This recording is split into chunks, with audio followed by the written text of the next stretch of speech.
1975 in the Vietnam War.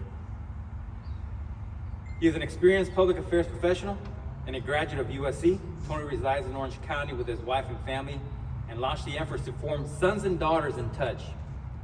Today, Sons and Daughters in Touch has made an impact in the lives of thousands of Gold Star sons and daughters from every state in the country. SDIT is committed to uniting Gold Star sons and daughters from the Vietnam War and providing support and insight to all Gold Star families. Tony Cordero.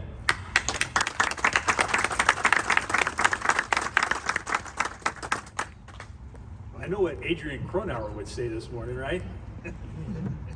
But I'm not going to imitate him. Good morning. It's an honor to be here with you today and observe National Vietnam War Veterans Day a few days early, but today is also National Medal of Honor Day. So it is a privilege to be here with you. 30 years ago, I was working at a bank in Portland, Oregon, and a robbery took place. And it wasn't one of those chaotic Hollywood scenes where guns are shooting off and stuff like that. It's kind of nondescript. The guy walked in, slipped a note to a teller, walked out with a couple $100, and that was it.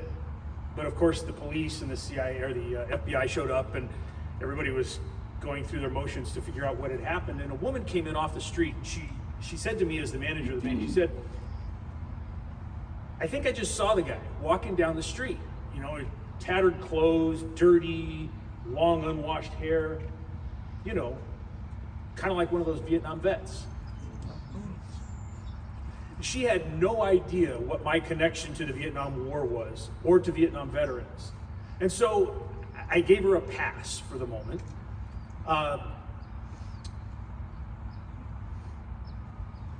But when I thought about it, at that time in the mid-90s, Hollywood, the news media, and the general public wanted us to believe that false narrative. They wanted us to think that that was how we should recognize Vietnam veterans. And that wasn't how I recognize Vietnam veterans. I stand here not as a veteran, not as a politician who made policy during the war, not as someone who commanded troops, not as someone who was decorated for valor or anything like that. As Jaime said, I'm a Gold Star son. And that means that my father is one of the 58,281 whose names are listed on the Vietnam Veterans Memorial because they gave their lives on those foreign shores where the Vietnam War took place. And today, we're joined by some other Gold Star families from the San Diego area who endured a similar tragedy, like Patty Lee, whose father, Delbert Toddy, was lost in 1967, and the Susi family, whose father and husband was in the Navy and was lost that same year in 1967. And he is one of those 1,573 who are still unaccounted for. And Shirley Love from here in San Diego, whose dad, Samuel Stewart, was lost in 1968. And Lynn Kangemi and her family, whose dad, Marine General Bruno Hochmuth, was lost in 1967. And Mike Statsko, whose dad was in the Army and he was lost in 1966. And Karen Horn, whose dad was a Navy SEAL when they called him frogmen. Robert Condon was lost in 1968. They're all here today, as Jaime said, because of Sons and Daughters in Touch. And Sons and Daughters in Touch actually was formed here in San Diego, or in California, 36 years ago when there wasn't any organization to support the Gold Star children in this country. And part of that history began here in San Diego, in downtown San Diego, when Vietnam veterans and their California State Council had a meeting in San Diego, and they invited me to come there. They said, you have to form that organization, not only for you Gold Star children, but for us Vietnam veterans. And for 36 years, that bond has been unbroken.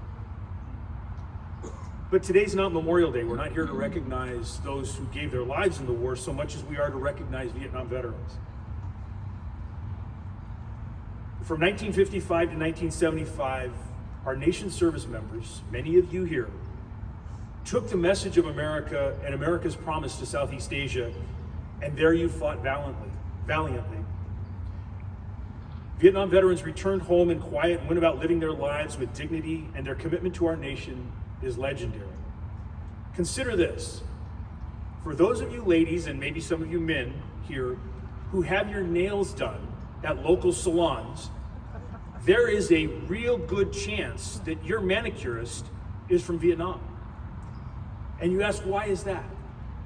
It's because that promise of America that you took to Southeast Asia left an impression on the Vietnamese, and millions of them were willing to put their lives at risk to get here to the United States at the fall of Saigon. And so, after they came to America, and here in California, right here in San Diego County actually, actress Tippi Hedren and some others started a program to teach the Vietnamese women how to do manicures and pedicures and to start those businesses. And now they dominate that industry all across America. And that is one of the legendary footnotes in the history of the Vietnam War. I bet you didn't know. April 30th marks the 50th anniversary of the end of the Vietnam War. Since 2012, our nation has been carrying on this great tradition of recognizing the 50th anniversary of the end of all of our wars.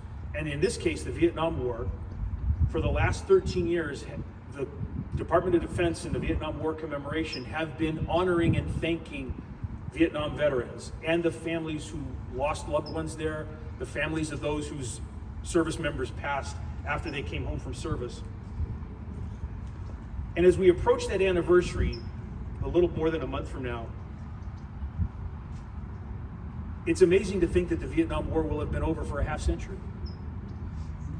So let's recognize the Vietnam veterans for who they are, not the way that the woman in Portland, Oregon said. Locally, San Diego, as many of you know, is proud to be the home of Vietnam veterans Jay Vargas and John Baca, both of whom received the Medal of Honor for their acts of valor and heroism during the Vietnam War. Up in Carlsbad, longtime Mayor Matt Hall served in the Army, received the Purple Heart, and is a fixture in the community of Carlsbad. Here in San Diego County, former Supervisor Bill Horn served in the Marine Corps during the Vietnam War. And that man right there, Steve Mackey, he came home from the war and dedicated his life to serving California in the California Highway Patrol for 30 years. In Huntington Beach, Navy Corpsman Bill Norton came home from the war to coach high school football and community college football. A little bit further up the I-5 freeway, David Carter came home and became a federal judge. In Long Beach, Marine drill instructor Bill Monsoon Mimiaga came home and became a special education teacher.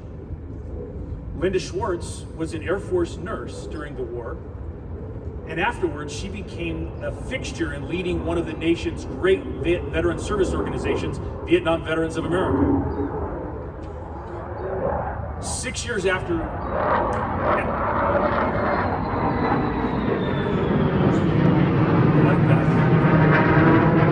because John Furr would appreciate that, it's probably serendipitous. 6 years, after 6 years of captivity in Hanoi, Airman John Furr came home to the LA Harbor community and became a fixture there and was a symbol of patriotism in the LA Harbor area. And George Thompson, who just on Sunday turned 96, Captain George Thompson, captained several ships off the coast of Vietnam during the war and came home to be an activist in his community of San Pedro. There are millions of stories, many of them are here today, millions of stories just like that about Vietnam veterans, and those are the Vietnam veterans that I recognize. When they took off their uniforms, they put on a different uniform. A judge's robe, a coach's whistle. Some wrote teachers' lesson plans. Others championed causes that made their communities better. But Vietnam veterans never stopped serving America, and they never stopped serving you and me. America is so much better today because of the quiet pride and the commitment of our Vietnam veterans. And they are the Vietnam veterans that I recognize. So to each and every one of you Vietnam veterans here today, I say thank you, thank you, thank you, and welcome home.